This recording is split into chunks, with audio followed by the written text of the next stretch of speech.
Hey, what's up guys, Josh Booster and welcome back to another One Piece video. Today I'm trying something new.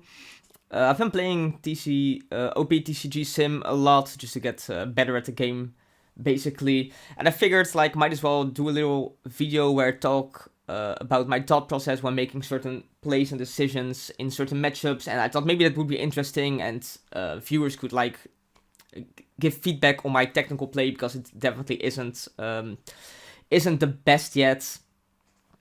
And yeah, that's it basically. So we're just gonna look at this game where I play against, I'm playing Smoker and I'm playing against Whitebeard, which is I think one of the harder matchups for the Smoker deck, to be honest. But yeah, let's just take a look. This is pre-mulligan, so my hand at this point is Kuzan, Tashigi, Shockwave, and 10-drop Kuzan and Garb, which is not the best hand, but having access to both the Kuzan and the 10-drop Kuzan is definitely very good, because it means you can out the Whitebeard in the late game. Let's see if I actually mulliganed or not. So as you can see here, I decided to keep the hand, or to mulligan the hand, I'm sorry, which is definitely fair enough, because this didn't really provide me a very good early game. And we actually see that my opponent is playing the Whitebeard Pirate Search card there, which is not something that's very common in a lot of decks, but it did add him the Josu to the hand, which is a 2k counter, as well as has Rush. So that's something that we will have to keep in mind. We are actually going first, so we had to pass the first turn, of course, because there is literally no one-drop in the deck that we want to be playing on the first turn. And now we do have 3 to work with, which means that we can swing for 6 at leader, which is nice. And then after that, we will also be able to play one of the blockers if we want to. So that's definitely the play we're going to be making here.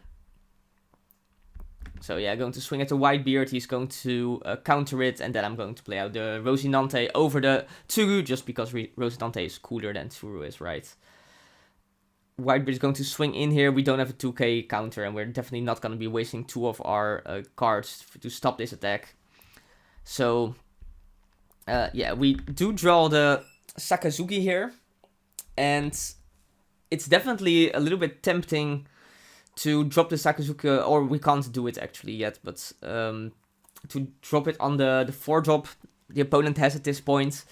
But definitely, you want to keep the Sakazuki in hand to get rid of the Whitebeard, the 9-drop later in the game. What we could have considered, though, the last turn was using the Rosinante to block the Whitebeard attack, because potentially he's going to Vista it, and then we don't really get any value out of it. Either way, at this point, we can just swing for 6 again by putting 1 down under the Smoker, and then just play either the Kuzan or the Borsalino. But at this point in the game, the Borsalino is just strictly better, since the Kuzan won't really be accomplishing much until he drops the Whitebeard.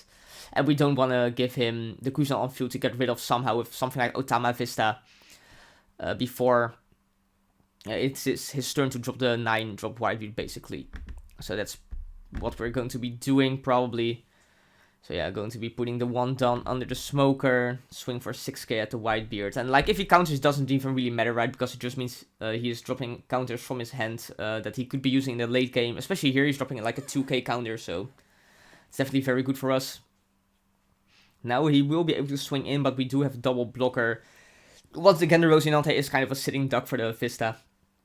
And yeah, so it definitely, or probably should have blocked with the Rosinante on the last turn. Well, it is what it is. Going to swing in with 7 with the Whitebeard here. We're not going to block, because if we do, then potentially he can try to run over our Borsalino, I think, with the 4-drop.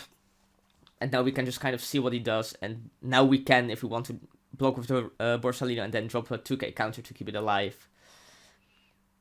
And yeah, he adds the card to his hand. Now, again, we do have the option to go Sakazuki, get rid of his 4-drop, but I don't really think we want to try that at this moment. There's a few lines we have here, because we can choose to not spend more than 1 Don, and then we can drop both the Kuzan and one of the blockers, or keep 2 Don open for the Shockwave. And the Shockwave is not bad here, but we're actually trying to go for a little bit of a push here, it looks like. Going to give the Smoker, push him to 8, and actually attack over the 4-drop, so we will have to trash 2 cards from his hand, or exactly use one of his event cards. But we're actually going to drop the double blocker here, because once again, this is not the pre-Whitebeard turn, and that's literally the only turn I really want to be dropping the Kuzan on the field. And he goes into Marco here, which is one of the best cards in the non-straw Strawbeard build, of course. Vista got rid of my Rosinante, but we still do have 2 blockers on the field, and he only has, well, he has 3 attacks, but the Vista's not realistically going to attack at this point.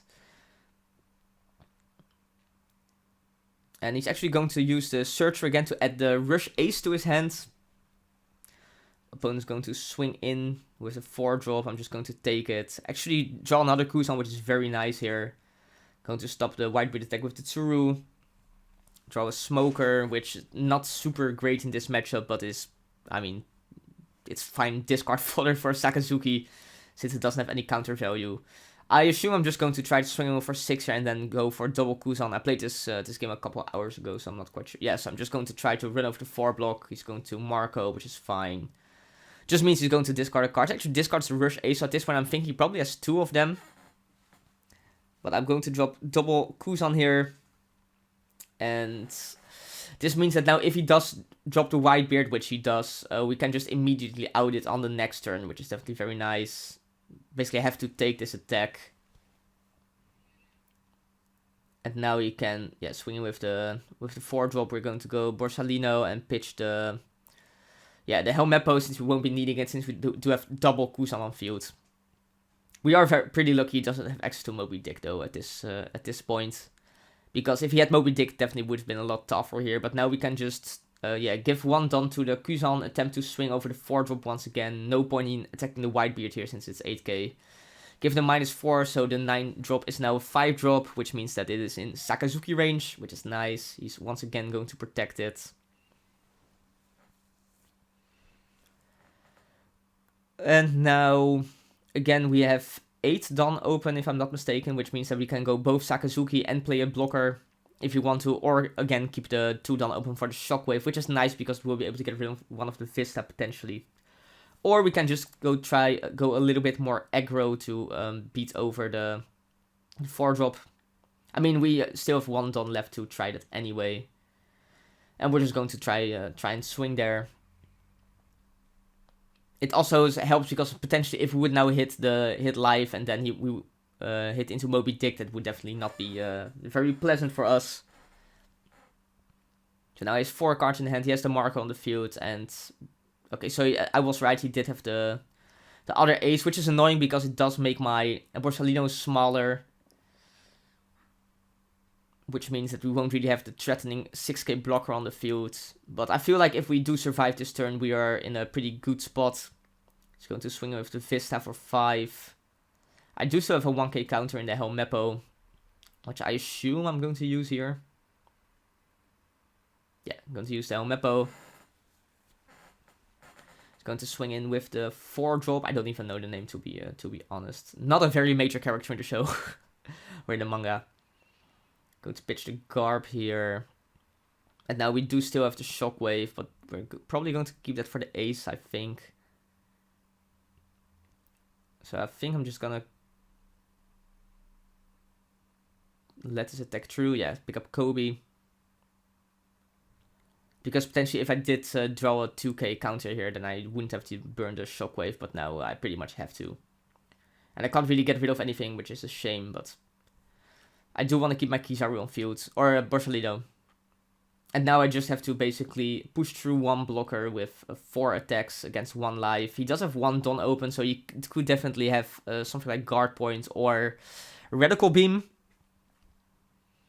But we'll see. It's definitely going to be strong to first attack with the Kuzan. Yeah, exactly, because that way I can reduce something with 4 and give Smoker the extra 1000 for free, basically. So just going to swing for the 6.